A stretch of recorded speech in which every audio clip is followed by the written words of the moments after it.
What's up, guys, and welcome to One Take. I'm Gil, and today we are talking about Raised by Wolves, Season 2, Episodes 1 and 2, titled The Collective and 7. This will be a full recap and review, so of course, it is going to be full of spoilers for all of Season 1, plus these first 2 episodes of Season 2. And if you are a returning viewer from last season, today's review is going to be a little bit different in that we're doing it live, which is great because it means if I say something wrong or something dumb, people in the chat can correct me. Though I have to say, in my previous live stream, I was referring to the creator of the show, Aaron Guzikowski, and at least once accidentally said Andrew Garfield. For some reason, I have Spider-Man on my mind. So you guys let me down on that one, but I think people will be vigilant tonight. Anyway, a lot to talk about in these first 2 episodes. Let's not waste any more time, and let's jump into the recap. Just like last season, I'm going to try and lump scenes together in a way that makes them easier to kind of digest.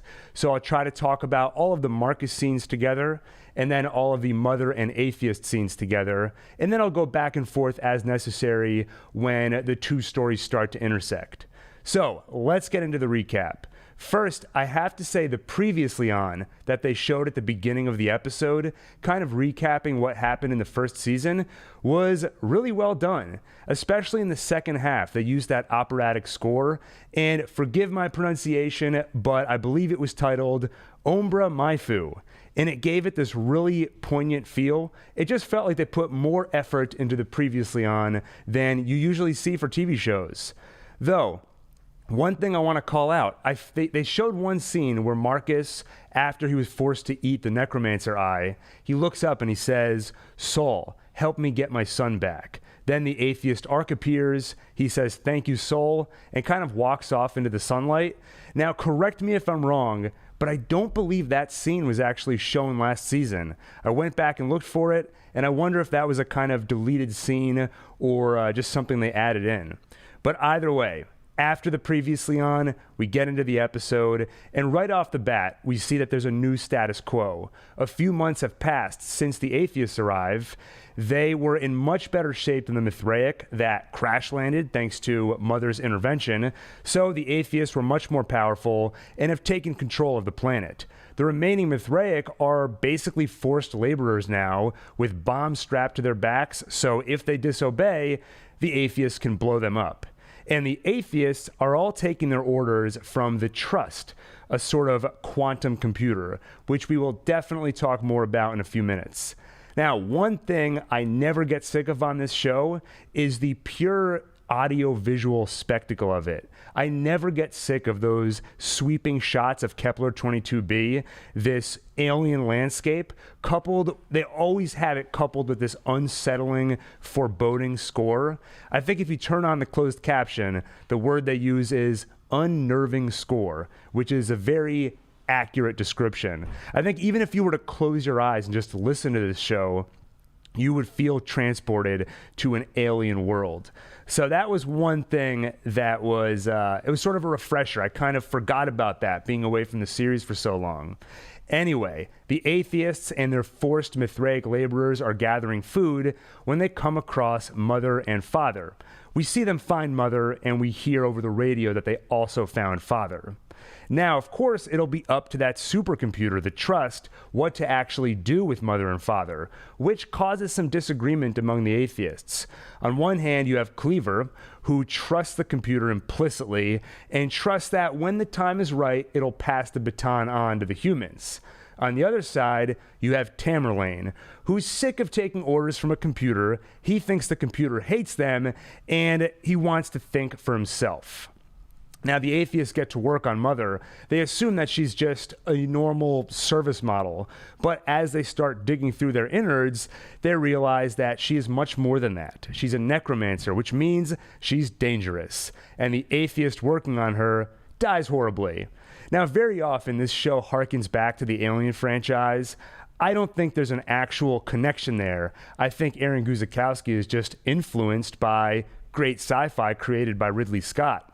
This moment, for me, definitely harkened back to that franchise. Number one, being killed by acid that comes out of an alien or a cyborg, and just the gruesome nature of the death. really made me think of the Alien franchise.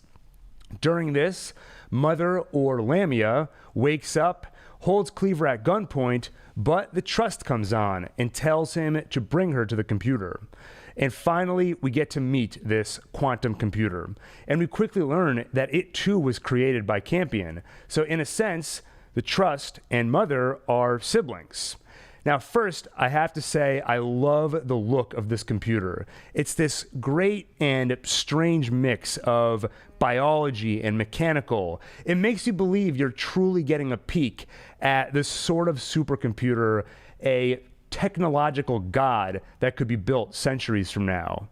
And in my season 2 preview, this is one of the elements I was referring to when I said that, at least from the first couple of episodes, it feels like this season is leaning a little heavier into sci-fi imagination. You know, I said that if you're a casual viewer, if you're somebody that's not a hardcore science fiction fan, I could see this season being a little bit less accessible. This was an example of that. So I loved it, and I love to see them just exploring more of these interesting science fiction concepts. In Mother's conversation with the Trust, we learn a few things. One, the atheists planned on putting this computer in charge of Earth if they won the war. Also, the atheists didn't find any creature with Mother and Father's lander, so when Mother asks about the Serpent, the computer assumes that it died along with the lander when it got destroyed. Also, we find out that Mother's children and Sue were all found, and soon Mother and everybody else are going to join the Collective, this sort of new atheist settlement, which we learn more about in these couple of episodes. And as far as they know, all that remains of the Mithraic threat is Marcus, who they refer to as a lone terrorist. And like I said, we'll talk about all of his scenes a little bit later. Mother, Father, and Campion finally reunite, and there's a quick, interesting line here from Father. Campion says that he's shocked that Mother and Father were able to survive flying into the planet's core, into that pit. And Father says it was no ordinary pit. It was a subterranean artery. Now, an artery refers, of course, to blood vessels in the body, but in this context, I think he's referring more to a route or a road. So my interpretation of this is that the old civilization on Kepler 22b perhaps built those pits and used them as tunnels to transport around the planet. We know that ships can't fly into the tropical zone in a traditional way. The electromagnetic field there won't allow it. So maybe there are other parts of the planet like that, so these pits are a convenient way to get around the planet. During the first season, I theorized that these pits were created by the Serpents. Not Mother's child, but the Serpents that were indigenous to the planet. Perhaps they burrowed through the planet. That might still be true, but maybe humans or the previous civilization on Kepler 22b repurposed those pits, or maybe somehow they controlled the Serpents and sort of got them to create the pits for them. So it was interesting phrasing by Father that I picked up on and wanted to dig into that a little bit. No pun intended. So, Mother is psyched to be part of this new atheist collective, while the children, understandably, aren't too jazzed about it, since remember, they are Mithraic and were only taken under Mother's wing, so they're a little bit worried about being among the atheists, the enemies of their people. They head to their new home, which is great. It's got bedrooms, a kitchen, and holo games, with a game called Necroslayer. And I kind of had to laugh at, yes, it's impressive that it's a hologram, but it looks like a very basic game. Like, I have an Oculus Quest with way better, more immersive VR games than Necroslayer, but I guess they have bigger things to worry about than video games, so maybe that's just the best they can do. Outside, Mother and Father talk. Now, as a reminder, last season, Father was upset with Mother for mating with the fake Campion, the one who was trying to manipulate her inside of the sim.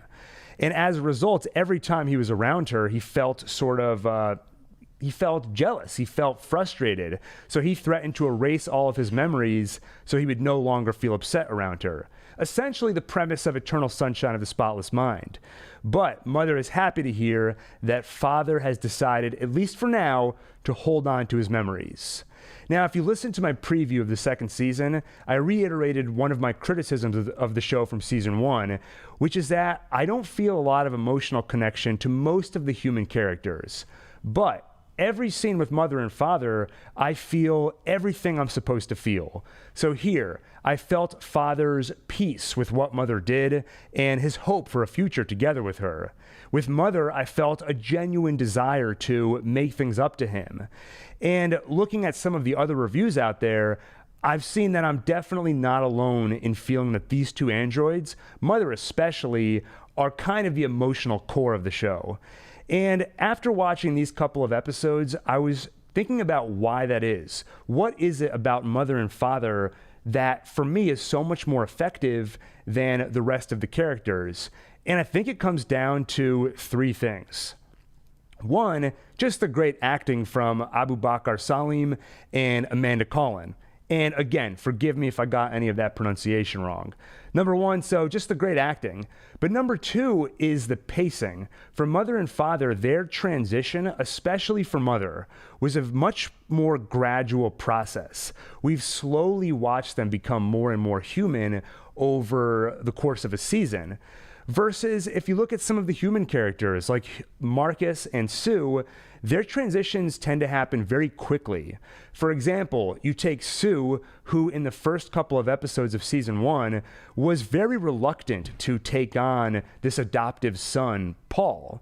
And then a few scenes later, we quickly get to a point where she has this emotional bond with him and treats her like her own child.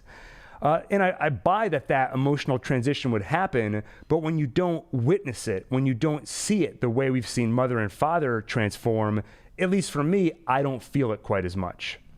So I think it's a combination of their acting, their pacing, and the last thing, I think we're a little bit more forgiving of their odd behavior because they're not human. Part of the reason I didn't connect with some of the human characters is because sometimes they don't act the way I would expect humans to act. The example I always go to is that in this reality, Earth has been destroyed. Most of human civilization has been destroyed. So we are seeing people that probably lost a lot of family, a lot of loved ones, and are the last remnants of the human race.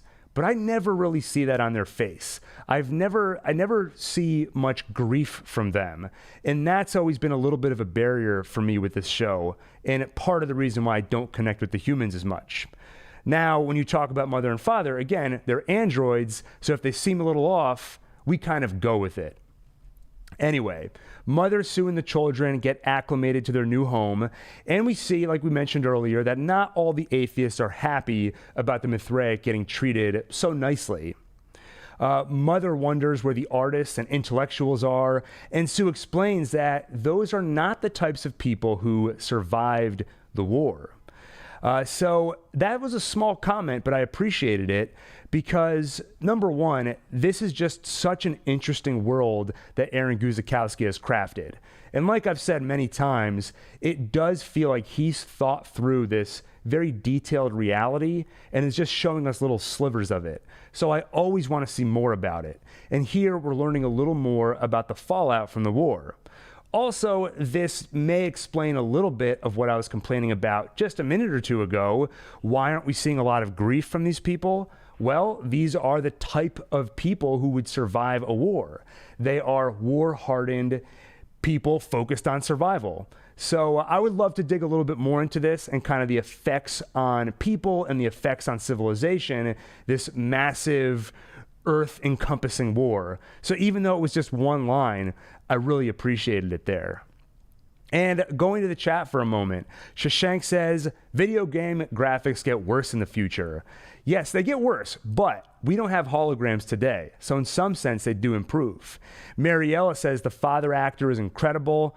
Have to agree with that. He can so easily go, kind of like Mother, but he can so easily go from just jovial, fun, telling jokes to, as we'll see a little bit later, a little bit sadistic, especially when he's dealing with the Mithraic. And Robert said, Sue kind of mentioned what happened on Earth this first episode. Yeah, that's right. So I think we touched on that. So the children reunite with Paul, and he is upset because the atheist won't allow him to keep his pet mouse.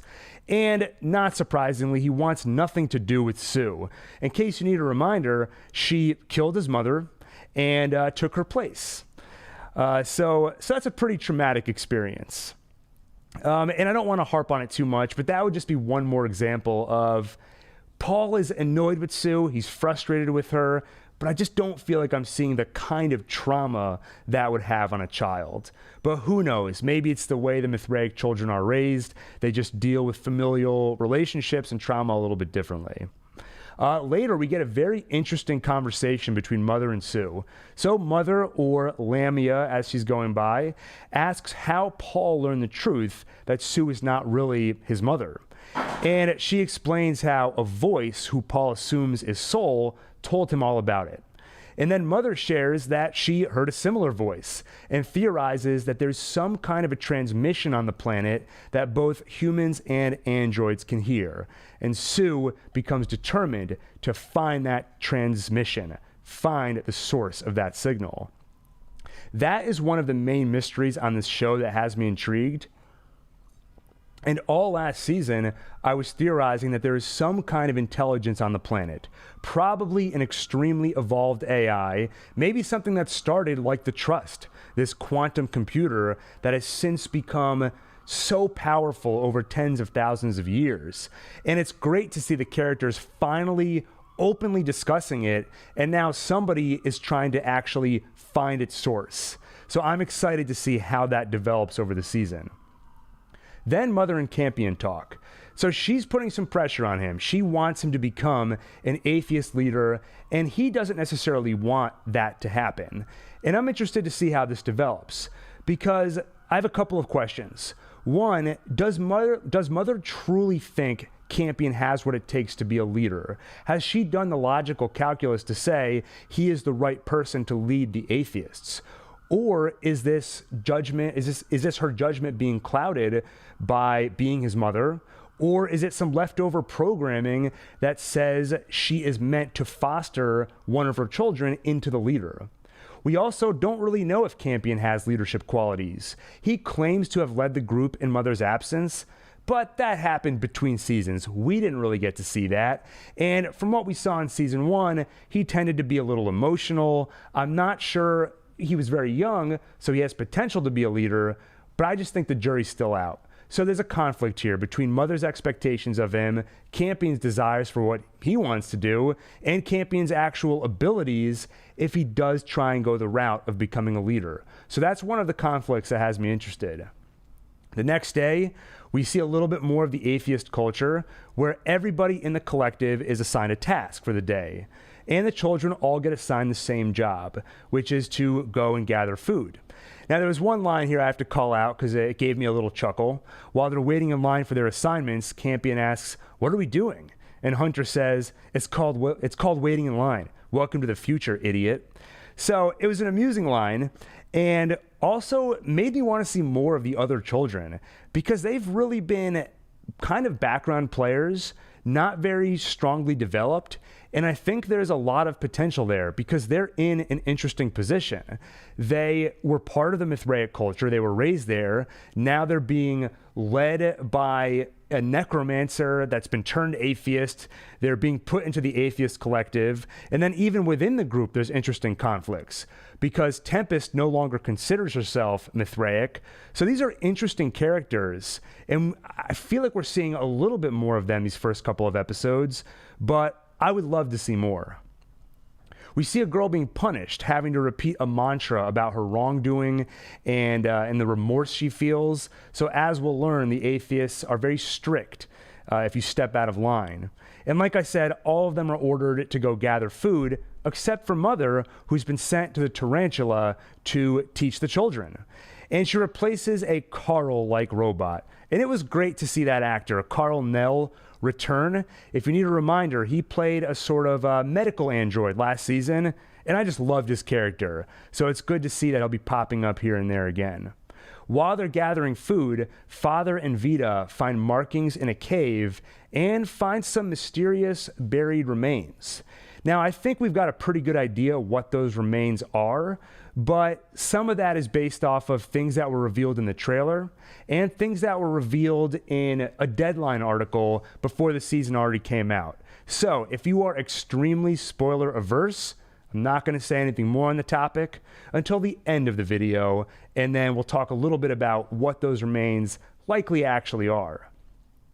Meanwhile, Paul and Campion find a small object which looks like last season's pentagonal temple, a sort of mini version of it, and it has an image of the Tree of Knowledge on it. So Paul relays to Campion the prophecy, the one that we heard about in the first season, and I'll repeat what he said here.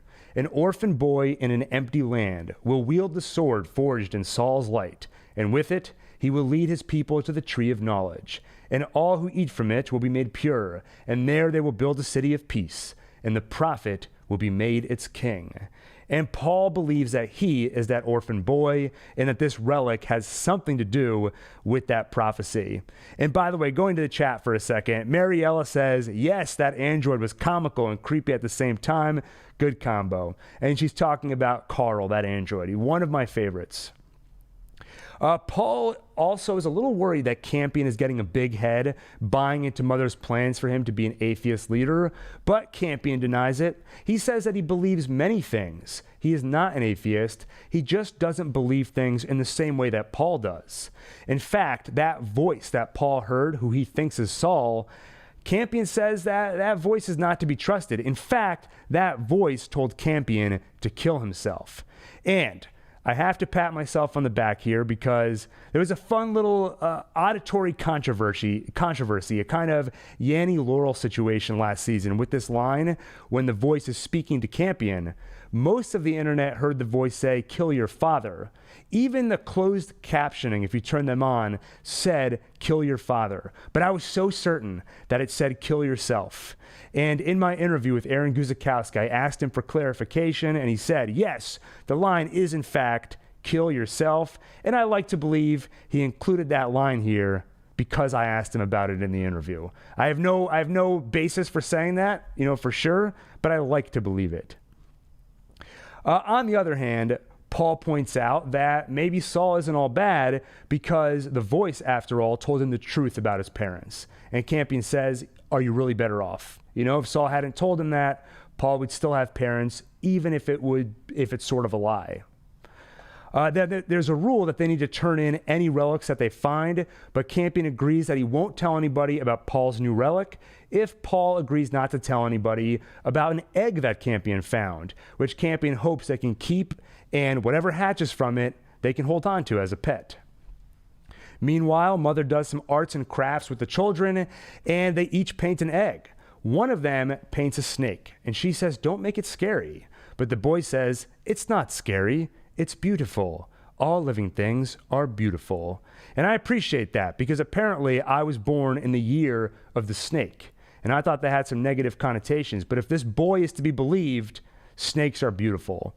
Now, in the trailer, I thought that the boy was painting this because he must have spotted the serpent somewhere. And I think that's still a possibility. Maybe the serpent's been around and not everyone's seen it. But it's also possible that he's just seen snakes mentioned somewhere in various scriptures, and he decided to paint it.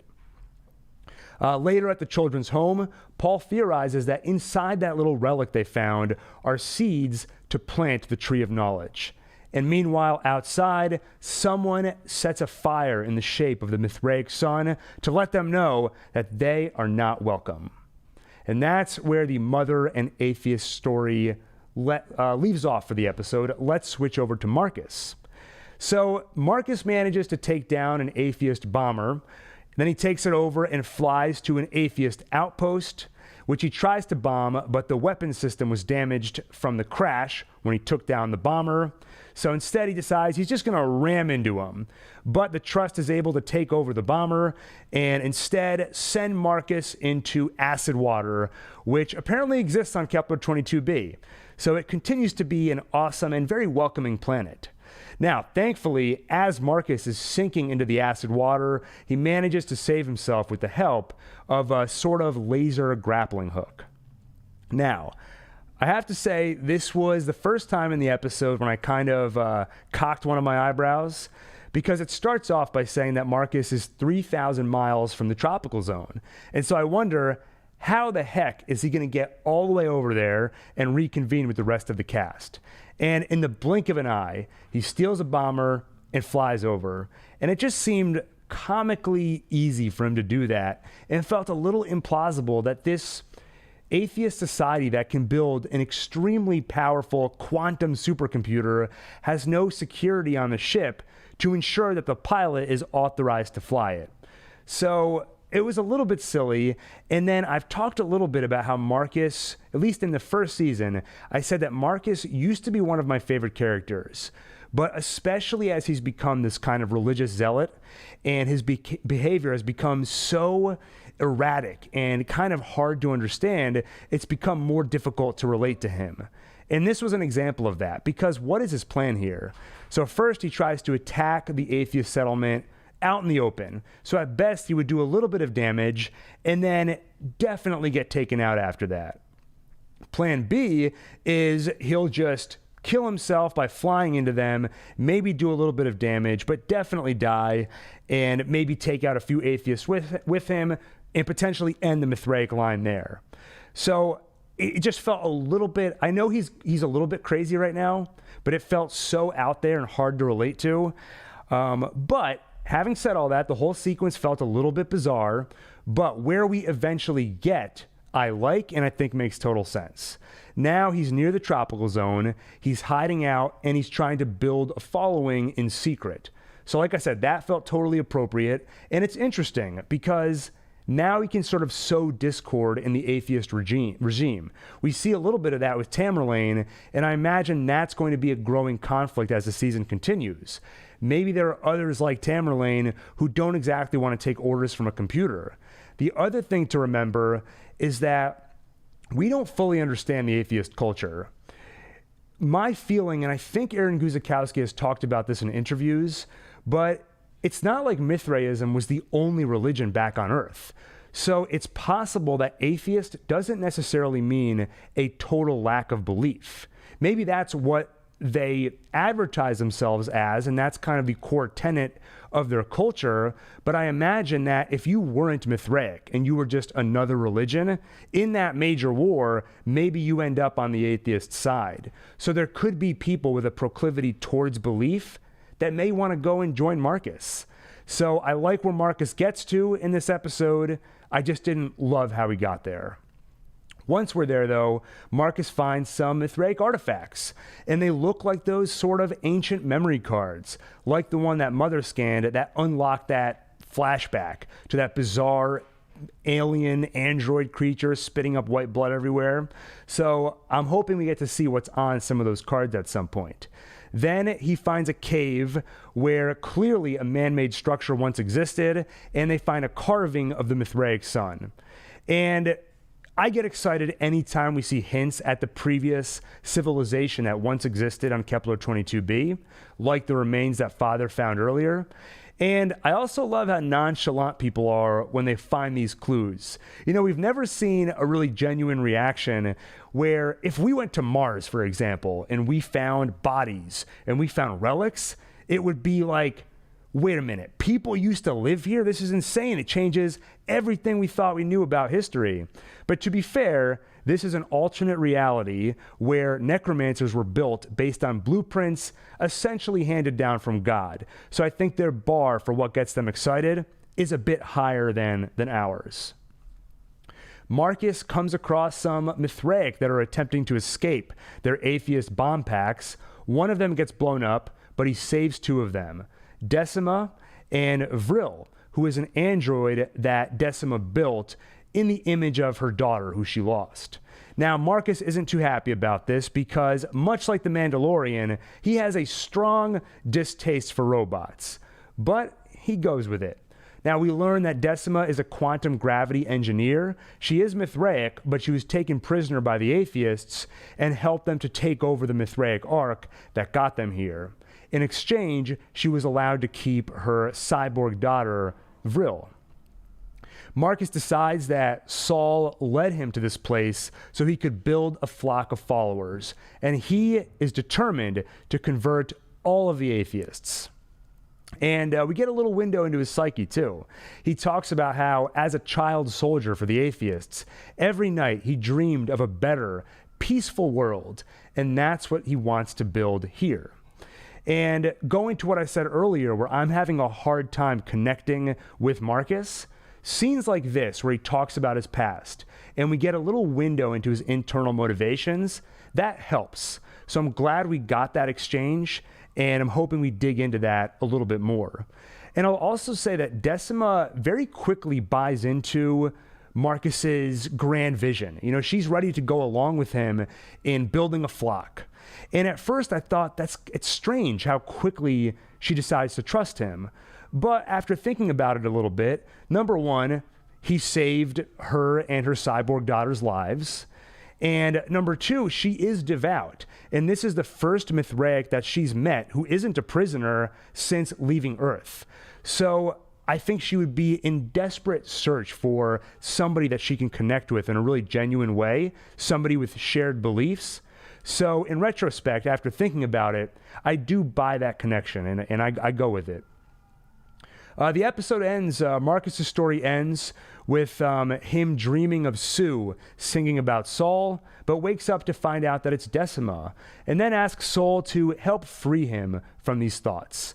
So, like Decima, he's been alone for a while. He's been totally alone on his own, so I think he's starting to think of Decima as a potential companion.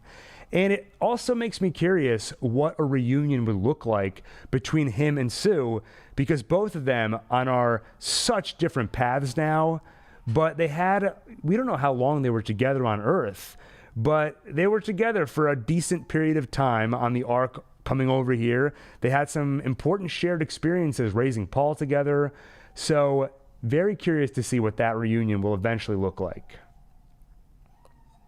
And that is everything from episode 1. So going on to episode 2. Sue heard about the fire that occurred outside Mother and the children's home, so she brings the kids a gun to protect themselves when Mother's not around. Now, there is one part of this scene that I didn't love, where Tempest points out how the fire being set doesn't freak her out the same way that it freaks out the other kids, because she's not Mithraic anymore. Now, totally makes sense that she doesn't see herself as Mithraic anymore. That's something that we saw in season 1, and like I mentioned earlier, it's an interesting wrinkle, because it does create a conflict between her and the other children, especially Hunter, who is especially devout. But it feels a little naive to me that she would trust the atheists to see that nuance. The atheists, clearly some of them at least, see the kids as descendants of mass murderers from Earth. So they have a strong prejudice against them, and I don't think they would stop to ask, are you truly a believer? And when Tempest answers, no, I'm not, I don't think they would believe her, because they'd probably think the kids would say whatever they need to kind of survive the situation. So the line was a little bit off to me, but in concept, I like it, and I like where they're going with the character. Mother and Sue talk, and Sue shares that she looked at the atheist's planetary analysis and confirmed that there is a signal which is unable to penetrate the electromagnetic field protecting the tropical zone. So we're one step closer to finding the source of that signal, and I have a couple of thoughts about the fact that the signal doesn't reach the tropical zone. Last season, I theorized that the intelligence that was speaking to Paul and speaking to Marcus had something to do with the devolution on the planet and the general harsh environment that you see on the planet. And I know people don't love that word, devolution, but Father said it, Mother said it, I'm just quoting them. So I think the intelligence is behind that. And I think it's no coincidence that the tropical zone, where things flourish, seems to be out of its reach. So perhaps that area is protected from the intelligence, and that's why it's a better area. That's why there's fruit there, and you can survive. Mother's task for the day is to punish the person who lit the fire, who we find out is Tamerlane, the one who's not really excited to take orders from a computer. She's forced to wear that ceremonial Mithraic relic, and they strap him to a wall, and she beats him up. Then she finds Father working on the remains that he found, which he explains are part of an ancient android, and strangely, when exposed to light, berries grow out of it. Now, like I said, we'll talk later about what that android actually is, because like I said, they've given us some hints, but they're meta hints that came outside the show itself. So for the spoiler reverse, we're saving it. Now, Mother is distressed at the violence that she had to inflict on Tamerlane and asks Father to keep it from the children for now, that she was the one who administered the punishment. And strangely, Father is happy to hear about this, because the punishment of Tamerlane says that the atheists are fair, that they have a sense of justice, and he was punished. He also suspects that Mother is pushing for Campion to become a leader over her guilt for spawning the Serpent. So not much to say about the scene other than, as always, great performance from the two actors. Like I've said over and over, my favorite character-driven scenes of the show are the ones where we're with Mother and Father. Also, I do think Father is right to question Mother's judgment, kind of grooming Campion to be a leader. Like I said earlier, I don't necessarily think it's a logical calculation from her. I think there's something else going on there. Anyway, they don't get to keep the secret for too long, what happened to Tamerlane, because while they're having dinner, there's a knock at the door, and it's Tamerlane. He's forced to apologize. The trust has made him go door to door and tell everybody that he's sorry, and you see he's pretty badly beat up. And then Father tells the children again, all smiles, you see, there's justice here, even for us. After seeing what happens to people who misbehave, Campion doesn't want Paul to get the Tamerlane treatment, so he comes clean, and he tells Mother and Father about the relic that Paul found and about the egg that he found.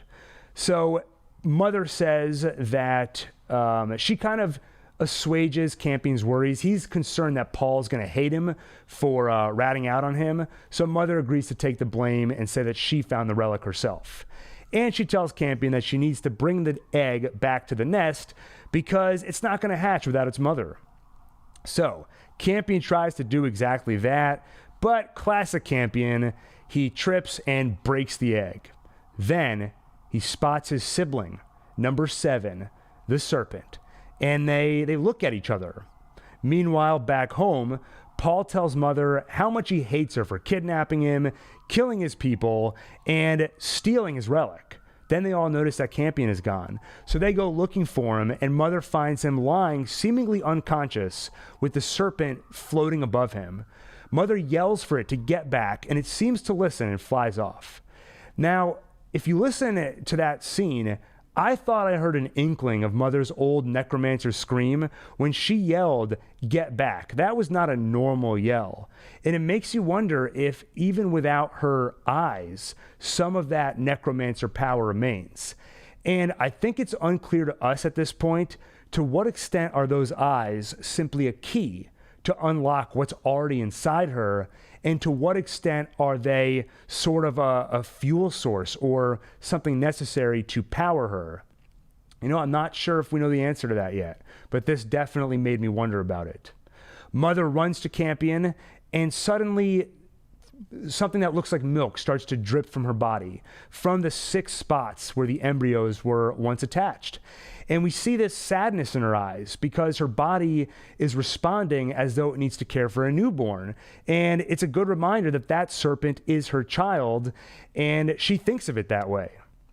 So kudos to Amanda Collins, because as always, she does such a great job of showing that sadness and pain on her face. The serpent flies down and shows itself to the atheists. And then a bunch of them run into a container to protect themselves, but don't let Father or the children in with them. And that turns out to be good news because the serpent pulls the container into the acid water. And it's a pretty horrifying moment because we don't see it in detail, but we know that everybody in that container, including a child, are melted. And it, for me, harkened back to early season 1. There was always a level of violence in the first season, but the season started in a very violent manner, with Mother committing near genocide, killing most of, at least at the time, what we thought was the last remnants of the human race. We see her popping people, blowing up their heads. So it started very violent and kind of tapered off after that. This moment brought back some of those feelings for me in a very disturbing way. The next morning, Cleaver reports to the group that there were 9 casualties, one of whom was a child. So that day, many of them are given the task to track down and kill the creature, though they don't realize it's Mother's child. They think it's an indigenous reptile to the planet. Mother reassures Father that she will find it and kill it, but you can tell that Father has some doubts. He doesn't know if she has it in her to actually kill her own child. Later, we see some tension between Sue and Cleaver. He does whatever the trust says, like we've seen, versus Sue was kind of looking out for herself. You get the feeling that Cleaver would never do what she did, which is pretend to be Mithraic for the sake of her own survival. So we see some tension there. Meanwhile, at home, Campion tells Paul about the serpent. He tells him that the serpent seemed scared, like a baby, and Campion felt it trying to communicate with him. So Campion heads out to make sure nobody kills it, and Paul recalls a story about Saul working through a serpent. So he thinks that maybe this serpent is meant to help them get to the Tree of Knowledge. So he decides to work with Campion here. And as a reminder, so it's easy to get lulled into a sense of security here. You know, I'm watching this and I'm thinking maybe the serpent isn't a bad guy. Maybe he's here to do good. But we do need to remember its source. So it came from Mother being impregnated by a being in the VR, a being that took on the face of Campion. But remember what he talked about. He talked about ending the human race. He kept referring to Mother as superior to humanity and tried to get her to sort of let go of her connection to them. And he kept referring to her child, which became the serpent, as the future of humanity. So if you listen to what he was saying, at least at face value, it does seem like that serpent is going to be bad news. So I think maybe we're getting lulled into a false sense of security here. Either way, though, things are clearly more complicated, or they're pretty complicated. So we'll see how it develops. Elsewhere, Father has given his task for the day. So the atheists have strapped some bombs to Lucius and the other surviving Mithraic, and they're going to be used as bait for the creature. So basically, Father is meant to lead them out, get the serpent to eat them, and then blow them all up. Now, Father is very uncharacteristically sadistic here. He seems like he is just so ready to blow up these Mithraic and just shows no sympathy for them. Now, that might not seem strange on the face of it, but think back to early season 1 when there was a point where Father thought that Campion would be better off with the Mithraic when he saw their arc arriving and realized sort of the dire straits they were in. So this is a different side to Father. Now, it is possible that his judgment is being clouded. You know, he has this frustration with Mother right now because of her attachment to the serpent, and he doubts her ability to actually kill it. So he might be taking some of that frustration out on this group of Mithraic here. So it's a little interesting, a little bit of odd behavior, and curious to see how it develops. Mother goes to see Sue and asks her to seal the leaks of where that milk-like substance is coming out. And Sue kind of warns that would be permanent, and it would mean Mother cannot have any more children in the future. But she decides to go forward with it. And Mother asks Sue for some advice on dealing with emotions. And Sue essentially tells her you have to just deal with it and move on. Now, I wonder if there's a little bit of a ticking time bomb here. Because, yes, it's interesting to watch Mother discover these new emotions, but I wonder, are we just seeing an interesting character development where we're going to watch Mother become more and more human, or is there, like I said, a little bit of a ticking time bomb where she doesn't know how to deal with these emotions? And at some point, is she going to become very angry, very upset, and will she not know how to handle that? And instead of just dealing with it and moving on, will she take that out on some of the people around her, especially as things get heated around the Serpent, where people want to kill it and she wants to protect it. So there may be more going on here than just, oh, it's interesting to watch Mother become more and more human. So let's move on to Marcus here. Decima joins him outside and tells him that she feels Saul's light inside him, and he's the first human that she's ever wanted to touch. And so Marcus says, then touch. Later, Marcus shows her the memory cards that he found and thinks that they could lead to the Tree of Knowledge. Decima reminds him that you can't find the tree without the sword, and he shows her a little gold scalpel. Now, if you need a reminder on where that came from, Mother created it in the first season by melting down the children's Mithraic pendants. And then she used them to remove trackers from the children, and Tempest eventually used it to kill one of those indigenous creatures, who we learned were devolved humans, essentially. And eventually Marcus was able to get a hold of it. So he believes that it holds some kind of significance. They see some gunfire outside and some activity, and they spot Tamburlaine running away from the atheists. And without a better choice, he goes with Marcus. They run into the cave temple, and a couple of atheists come after them, but get swept up in the rising tide of acid water. Later, Marcus and Tamburlaine share a smoke, and they bond a little bit. Especially once Marcus revealed that he fought with the atheists back on Earth. And again, one of the things I love is getting little glimpses into the history and the culture of the atheists or the Mithraic, and here we get a little bit of that. So Tamburlaine says he's been fighting since he was 10 or 11, so in case we needed a reminder that the atheists love their child soldiers. Neither of them know their birthday, so you definitely get the feeling that individuality is not a big thing in the atheist culture, and as we've seen, they don't think for themselves, and that is something that Tamburlaine very much wants to do.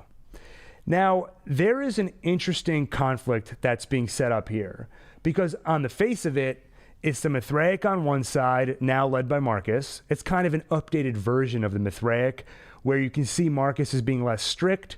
You accept Saul's light, and you're welcome. And then on the other hand, you have the atheists. But where is the space for people that don't have a particular belief or really want to think for themselves? Because the way they've set up the atheists here, they have a sort of faith, they have their own sort of faith in the trust. Even that name, the trust, at least has some very similar connotations as the word faith. When you listen to what the trust says, you have faith in the people who programmed it. You have faith that they programmed it to do something that's beneficial to you and your society. You have faith that the trust will stick to that programming. For all we know, it's outgrown its programming. It could be like a complex algorithm where we can understand the result. We can understand what it tells us to do, but it's now so complicated that no human can open it up and understand the calculus, understand how it came to its decisions. So no matter how you slice it, you have faith when you're doing what the trust says. So, like I said, on the face of it, you've got two options here, the Mithraic or the atheists. But either way, you're choosing something that requires faith, and you're choosing something where you don't necessarily get to believe whatever you want. So there's room for a third group. And my theory at the moment, where Campion is reluctant about becoming the atheist leader, perhaps that's where he has room to be a leader. Maybe he becomes a leader for a third faction where you're free to believe whatever you want and you're free to kind of be independent. So, and then of course that would be interesting, especially if he ends up on the other side of the conflict from Mother.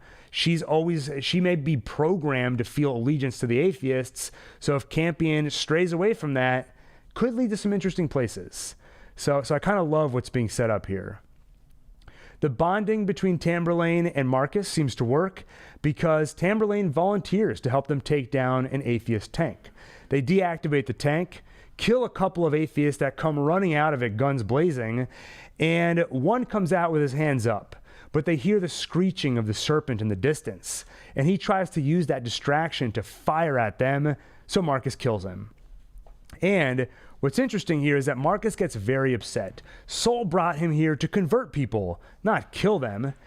And this feels like a change in the Marcus character to me, because last season ended with him killing 2 atheists without really giving it a second thought. And he's always seemed to me to be pretty cold in terms of willing to kill people.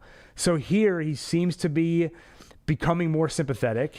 And like I've said, I've had a little bit of a hard time tracking his character. He's gone through a lot of changes. So I'm kind of hoping at this point that he's starting to settle down, and the shifts at this point will happen a little more gradually. And that way I can understand him a bit better, connect with him more, and sympathize. So as the man dies, he tries to kind of shepherd him into death and tells him to go into Soul's light. They get into the tank, and in the radar, they see the Serpent. And Decima suggests that maybe it is the sword that Soul needs. That Soul needs the sword for them to find the tree, so maybe the Serpent is that sword. They bury the dead, and where Marcus was sympathetic to them, Decima very much still looks down on them as atheists, because she tells her robot daughter, don't worry about them, they were only atheists. And I think that there's going to be some interesting conflict there, where Marcus is focused on converting the atheists and wanting to show them kindness.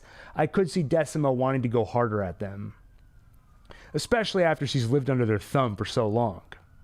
Anyway, Marcus needs her robot daughter's help to track down the Serpent, but the robot needs to recharge and go into sleep mode for a bit. So she heads back home, but gets spotted by an atheist tank, gets shot at, gets wounded, but manages to escape. Then she runs into Campion and Paul and asks for help getting home.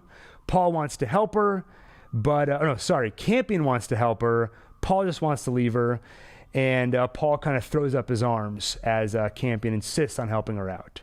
Then the episode ends with Mother finding some snakeskin and sort of speaking to it, saying, you are not a child. You're a killer of children. You deserve no sympathy. You deserve only death. And you can tell that she's kind of talking to herself here.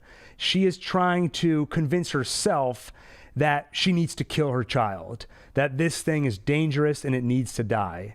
And I won't just keep harping on this, but I have to mention it again.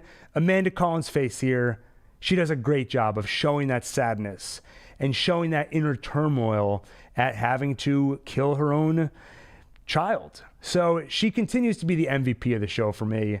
I would say that was definitely true in season 1 and potentially even more so in season 2. So that's where the episode wraps up. And going to the chat for a minute, Robert says, let people just live. Yes, that's what I hope Campion will do if he does become a leader of another faction. And Marcus is reasonable now, he says. Yeah, that is the feeling I get. Marcus, he's kind of got a lot going on, but it seems like he's starting to kind of mellow out a little bit, get a little bit more focused. You know, in the first episode, he was ready to fly into the atheists, blow himself up in a blaze of glory, and now he seems more intent on trying to shepherd them into Soul's light. So I'm hoping he kind of settles here, like I said, and any more changes to his character, I'm hoping they happen a little bit more gradually. So overall thoughts on these 2 episodes. I thought solid start to the season. The 3 things I'm most excited about: number 1, the seeds that were planted for this growing conflict between this new version of Mithraism that Marcus is creating versus the seemingly much more powerful atheists.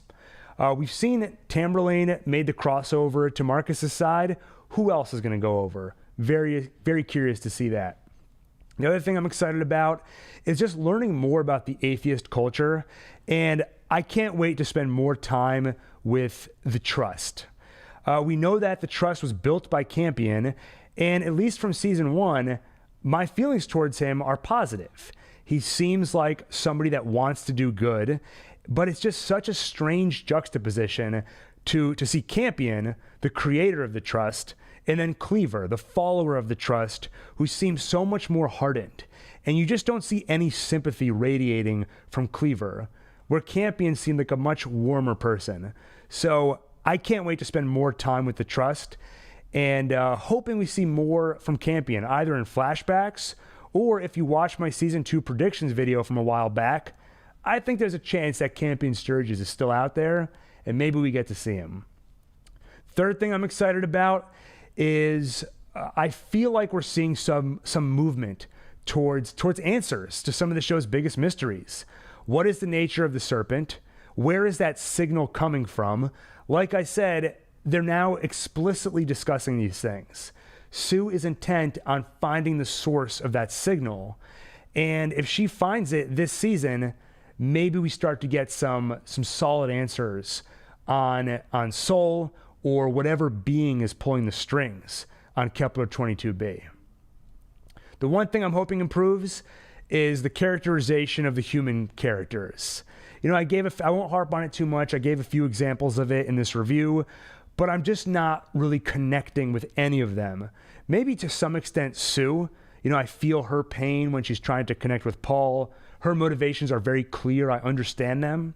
But for the most part, I'm not connecting with the characters the way that I do Mother and to a lesser extent, Father.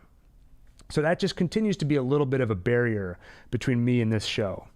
Oh, and before I forget, so the remains that Father found, if you are very spoiler averse and you don't want to hear speculation based off of casting announcements and based off of things that were shown in the trailer, this is your time to leave.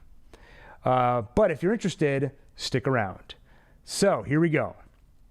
In the casting announcements, they announced Selena Jones is going to be playing a character named Grandmother, and she's described as a godlike android built thousands of years ago by members of the lost civilization that existed on Kepler 22b. So I assume that the remains Father found belonged to her, and from the trailer, it seems pretty clear that he manages to rebuild her.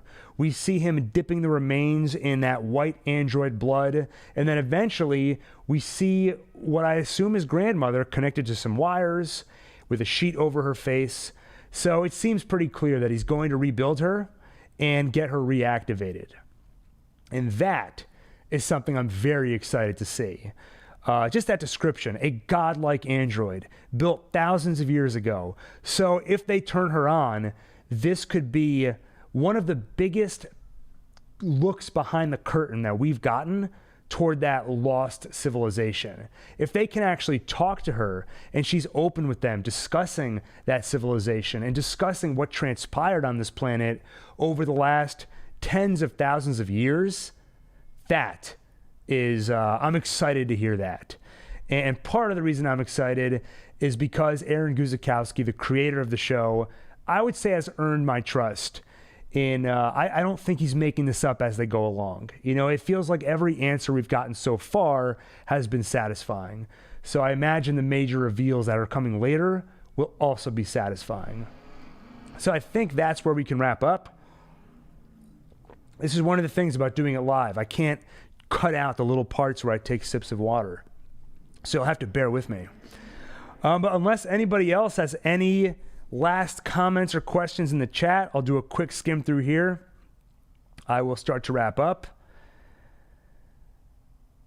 All right, so I think we can wrap it up there. So if you enjoyed this video, please make sure to like, subscribe, and hit the bell icon. That bell icon is very important for Season 2 because I don't know if I'm going to be doing every review live, but at least some of them I'll be doing live. And if you want to join in the chat, like Robert, Fernandez T, Sarah, and these other amazing people, then you're going to want to have that bell icon checked off, so you get notified when we go live, and then you can join in the chat.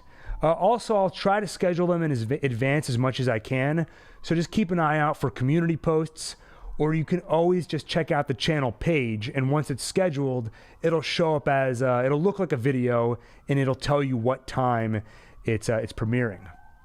Oh, Movie Files is here. Hey, what's going on, Gil? Really excited to see where the season goes. Keep up the great content, my friend. And yeah, I have to shout out Movie Files. He is a fellow YouTuber, a colleague of mine. We've collaborated a couple of times, and I think a collaboration for Raised by Wolves is very possible. I don't know, Movie Files, let me know what you think. We'll chat. But if you haven't done so already, check out Movie Files channel. He does a lot of reviews. He manages to cover a lot more content than I do. He does a great job of keeping up with everything. So with that, thank you for watching. Like, subscribe, hit the bell icon. And with that, I will see you on the next One Take.